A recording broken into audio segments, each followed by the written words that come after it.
في عالم الاو دي اف مش كل ما نكبر المساحه او نزود السمك يبقى احسن عشان المنتج يفضل سريع الذوبان ومريح للمريض. انا مساحتي حوالي 10 سم بريد، يعني تقريبا 2.5 4 سم، سمكي بين 150 و200 مايكرون.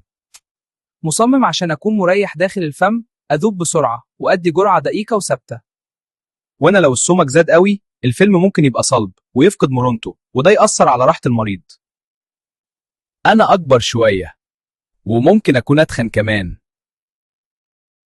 بس لما المساحة تكبر زيادة ممكن اطوي على نفسي واخد وقت اطول عشان اذوب.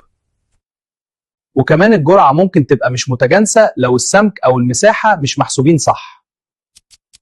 تعال نتكلم ونشرح بتفاصيل اكتر. الحد الأقصى للمساحة بيكون تقريبا 10 سنتيمتر سمور، يعني مثلا 2.5 في 4 سنتيمتر.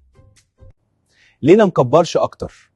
اللسان له مساحة محدودة، الفيلم الأكبر ممكن يطوي على نفسه يغطي سقف الحلق ويسبب إحساس غير مريح. وكمان كل ما المساحة تكبر جدا اللعاب محتاج وقت أطول يبلل السطح بالكامل، فتضيع ميزة السرعة. وأهم ميزة في الأو دي إف هي الذوبان السريع. الحد الأقصى للسمك الجاف بعد التجفيف بيكون من 150 إلى 200 مايكرون تقريبا. ليه ما نزودش السمك أكتر؟ الفيلم السميك جدا بيبقى صلب وفي نفس الوقت قابل للكسر، بيشبه البلاستيك وبيفقد قدرته على الانحناء لما بيدخل في الفم. السمك الزائد يخلي السطح ينشف والداخل يفضل رطب، وده يعمل مشاكل في استقرار المادة الفعالة، التجانس، الصلاحية. كده خلصنا، بس لسه مكملين. استنونا في سلسلة رمضان وتكنولوجيا.